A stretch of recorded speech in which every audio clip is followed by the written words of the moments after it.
Geo tag থেকে কোনো প্রকৃত হিতাধিকারী বাদ পড়বেন না, ইকবাল হোসেনকে আশ্বস্ত করলেন জেলা আয়ুক্ত। দক্ষিণ করিমগঞ্জে বিভিন্ন জায়গায় জিও ট্যাগ এবং কেওয়াইসির নামে টাকা সংগ্রহের চেষ্টা চালানোর অভিযোগ। জিও ট্যাগ বা জব কার্ড তৈরির নামে টাকা সংগ্রহ করলে কড়া ব্যবস্থা গ্রহণ করা হবে। অল্প কয়েকদিনের মধ্যে নিলামবাজার পিডব্লিউডি চত্বরে নিলামবাজার ব্লক কার্যালয় স্থাপন করা হবে, জানালেন ইকবাল হোসেন। আজ সাংবাদিক সম্মেলনে বিজেপি নেতা ইকবাল হোসেন বলেন, গোটা জেলায় বর্তমানে প্রধানমন্ত্রী আবাস যোজনায় জিও ট্যাগিং এবং কেওয়াইসির কাজ চলছে, কিন্তু শেষ তারিখ ঘনিয়ে আসায় অনেক হিতাধিকারীর মনে তৈরি হয়েছে বিভ্রান্তি এবং উদ্বেগ যে গ্রামাঞ্চলে অনেকেই মনে করছেন অনেক হিতাধিকারী বাদ পড়বেন। এই পরিপ্রেক্ষিতে আজ সাংবাদিক সম্মেলন করে বিজেপি নেতা ইকবাল হোসেন জানিয়েছেন, এই বিষয় নিয়ে জেলা আয়ুক্ত এবং দক্ষিণ করিমগঞ্জের ভিডিওর সাথে তিনি কথা বলেছেন। জেলা আয়ুক্ত স্পষ্টভাবে আশ্বস্ত করেছেন, কোনো প্রকৃত হিতাধিকারী বাদ পড়বেন না, প্রত্যেকের জিও ট্যাগ এবং কেওয়াইসি সম্পন্ন হবে। সংবাদ মাধ্যমের মুখোমুখি হয়ে ইকবাল হোসেন আরও বলেন, দক্ষিণ করিমগঞ্জের কিছু এলাকায় জিও ট্যাগিং বা জব কার্ড তৈরির নামে টাকা সংগ্রহের অভিযোগ উঠেছে। ইকবাল হোসেন সতর্ক করে বলেন, এই ধরনের কাজের বিরুদ্ধে কঠোর আইনানুগ ব্যবস্থা নেওয়া হবে। ইকবাল হোসেন আরও জানান, প্রতিটি গ্রাম পঞ্চায়েতে 10 জন করে শিক্ষক নিয়োগ করা হয়েছে যাতে কাজ সহজভাবে সম্পন্ন হয়।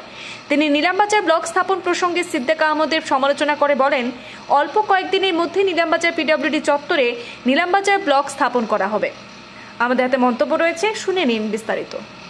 দেখেন, আজকের সংবাদের মুখ্য উদ্দেশ্য হলো যে সমস্ত গ্রামাঞ্চলে সমস্ত গাঁও পঞ্চায়েতে মানুষের মধ্যে একটা আতঙ্ক পিএমএওয়াই জিও ট্যাগিং নিয়ে, যে মানুষ বারবার ফোন করছে যে জিও ট্যাগিংয়ের আজকেই শেষ দিন।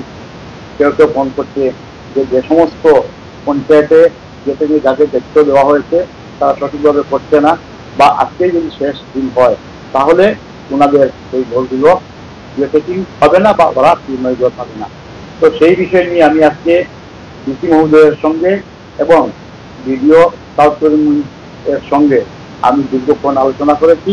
আলোচনা করার পর জেলার আয়ুক্ত মহাশয় আমাকে আশ্বস্ত করেছেন যে যারা প্রকৃত হিতাধিকারী তাদের কাউকে বাদ দেওয়া হবে না, সবার ভোট জিও ট্যাগিং এবং কেওয়াইসি হবে।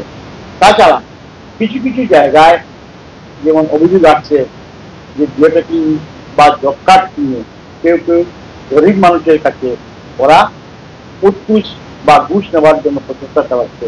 তা নিয়ে আমি ডিসি মহোদয় এবং ভিডিও মহোদয়ের আমি আলোচনা করেছি। ওনারা আমাকে আশ্বস্ত করেছেন এ ধরনের যদি কোনো অভিযোগ পাওয়া যায় সঙ্গে সঙ্গে আইনি ব্যবস্থা করা হবে।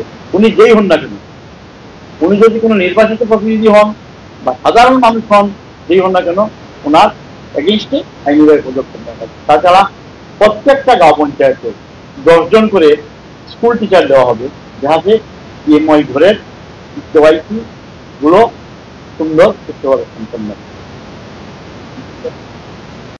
কেউ সফল হননি। আমি পঞ্চায়েত অ্যান্ড রুরাল ডেভেলপমেন্ট ডিপার্টমেন্টের 18 বছরে আমি চাকরি করেছি।